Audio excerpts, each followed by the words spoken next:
Question 6 says a function f has derivatives of all orders for x on the interval from -1 to 1. The derivatives of f satisfy the conditions above. The Maclaurin series for f converges to f of x for the absolute value of x is less than 1. Part A states show that the first four non-zero terms of the Maclaurin series for f are x minus x squared over 2 plus x cubed over 3 minus x to the fourth over 4, and write the general term. So the first thing we're going to do is write the general form of a Maclaurin series, and that is going to be equal to f of 0 plus f prime of 0 times x plus f double prime of 0 times x squared over 2 factorial plus f triple prime of 0 times x to the third over 3 factorial, and then the general term is the nth derivative of f at 0 times x to the nth power over n factorial. And the second thing we're going to do is try and find values for these higher order derivatives, which we can do by using this formula given to us. We already know the first derivative, but in order to find the higher derivatives, we're going to have to use that formula. And in order to do that, in order to find the second derivative of f, we're going to have to go ahead and plug in 1 for n. So that's just going to be equal to -1 times the first derivative. And we're given the first derivative to be 1. So -1 times 1 is just equal to -1. To find the third derivative, we are going to be plugging in 2 for n. So that's going to be -2 times the second derivative of f, which we calculated here. So that's just going to be -2 times -1, which is equal to +2. And then for the fourth derivative, we're going to be plugging in 3 for n. So that's going to be -3 times the third derivative. So we're going to have -3 times 2, which is equal to 6, or -6. And from there, we can go ahead and plug in our values that we calculated and our known values. So for f of 0, we're given 0. F prime of 0 is equal to 1 times x, which is just equal to x. And then we calculated the second derivative, which is -1. So we're going to have -x squared over 2 factorial. Then we're going to keep going on as we did, plugging in, and we're going to get plus 2x cubed over 3 factorial, and then plus the -6x to the fourth over 4 factorial. And then just to simplify this a little bit, the 0 just goes away. 2 factorial is the same thing as 2. If we write out 3 factorial, we see that the 2's on the top and bottom cancel out. And then if we write out 4 factorial, we see that the 6's on the top and bottom cancel out. And just to write that a bit more simply, it's going to be x plus,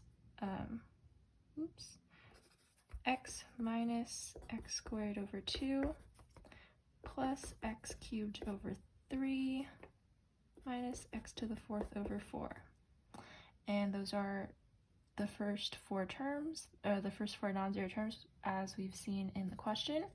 And to write the general term, we see that this is an alternating series, so we're going to need that -1 to the n. We see that the even-powered terms are negative, so we're going to have to add the n plus 1. And we see that the powers actually correspond with the n value. So we're going to have x to the n on top. And then on the bottom, we see that the denominator corresponds to the n value as well. So we're going to have n on the bottom. And so then those are the first 4 non-zero terms that we confirmed, and the general term. Let p sub n of 1/2 represent the nth degree Taylor polynomial for g about x equals 0 evaluated at x equals 1/2, where g is the function defined in part C. Use the alternating series error bound to show that the absolute value of p sub 4 of 1/2 minus g of 1/2 is less than 1/500. So according to the alternating series error bound theorem, the error is bounded by the absolute value of the first neglected term. And in this case, because we are evaluating a fourth degree Taylor polynomial, our first neglected term is going to be the fifth degree term, which, as we found in part C, is negative x to the fifth over 20.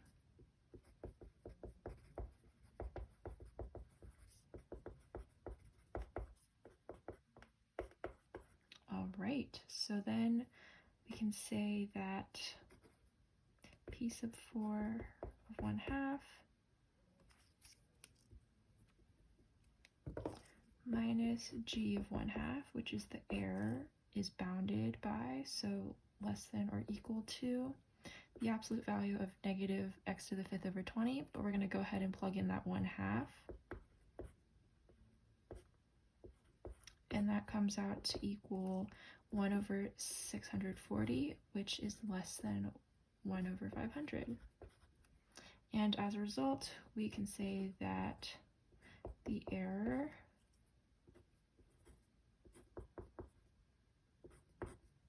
is less than 1 over 500. Question 6b reads, determine whether the Maclaurin series described in part A converges absolutely, converges conditionally, or diverges at x equals 1. Explain your reasoning. So in part A, we found that the first four non-zero terms of the Maclaurin series, and that is x minus x squared over 2 plus x cubed over 3 minus x to the 4 over 4. And this is our general term, so we want to figure out in part B whether this series converges absolutely, conditionally, or diverges at x equals 1. So what we can do first is plug in x equals 1 into the general term, and that will be -1 n plus 1 times 1 to the n, which will simply be 1n. And we can recognize this is a alternating series, so we can use the alternating series test to figure out whether the series converges or diverges. And in order for it to converge, it must meet two conditions, which is that the limit as n approaches infinity, a sub n, which is 1 over n, must approach 0. And we know that this will approach 0, and to better visualize this, we can plug in 1. So 1 minus 1/2 plus 1/3 minus 1/4, and we know that this is all decreasing in magnitude and it's approaching 0, so therefore the limit as n approaches infinity, the function equals 0. And the second condition is that a of n plus 1 must be less than or greater to a sub n, and we know this is true because 1n plus 1 is less than or equal to 1 over n, because this will result in a larger denominator than this, and so this condition is met. And since both of these conditions are met by the alternating series test, this series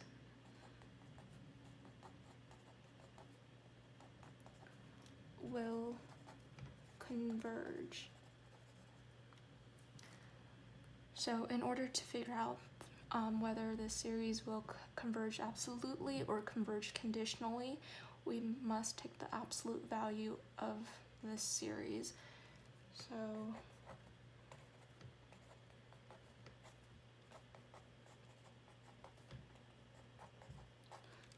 if we take the absolute value of a series, the alternating part will cancel out just because this will just result in a positive 1, and we are left with 1 over n, and we can recognize this is a harmonic series, and we can use the p-series test to figure out whether this converges or diverges, and since p is less than or equal to 1, the series will diverge.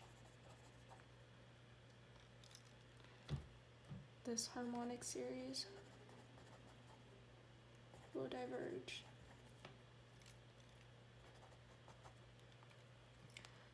And now we can conclude that the series does not converge absolutely because the harmonic series diverges. So we can write in conclusion, the series converges conditionally because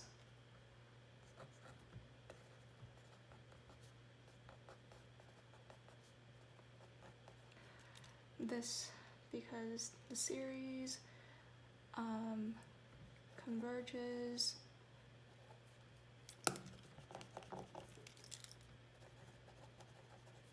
converges but the absolute value of the series diverges.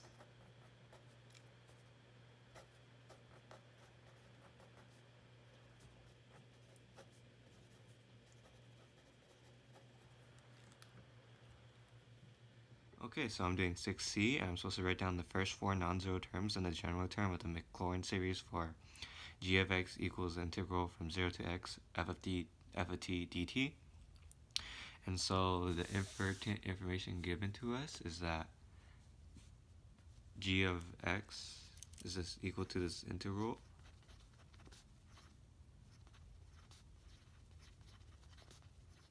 And so in order to start solving this, in order to find the first 4 non-zero terms, we could substitute f of t with the Maclaurin series for f, which should have been verified in part A, that this Maclaurin series is equal to x minus x squared over 2 plus x cubed over 3, and so on.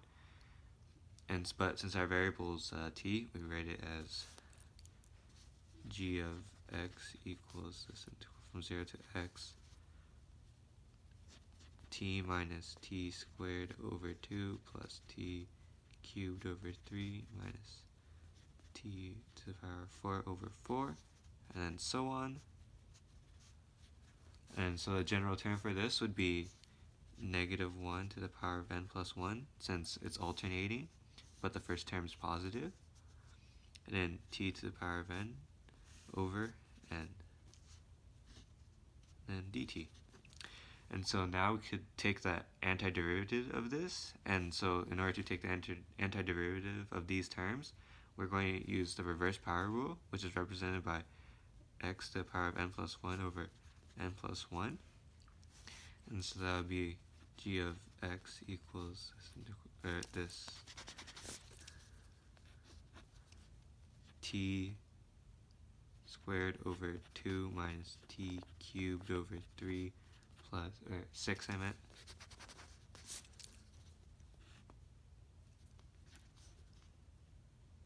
over t to the power 4, 12 minus t to the power 5 over 20, and so on. And so the general term for this is basically the same thing, but we're adding this change of the reverse power rule. So we could show this change over here. That would be negative 1 n plus 1 t to the power of n plus 1 over n times n plus times the quantity of n plus 1. And still to 0 to x. And so when we substitute x for t, we get we just swap the variables. But when we substitute 0 for t, everything equals 0. So it would just be that g of x is equal to x squared over 2 minus x cubed over 6 plus x to the power of 12 minus x to the power of 5 over 20. And then so on to the general term, which is negative 1 n to the power of 1 plus x to the n plus 1 over n times n plus 1. And this is our answer. We're given our first 4 non-zero terms, and this is our general term for the Maclaurin series of g of x equals this integral.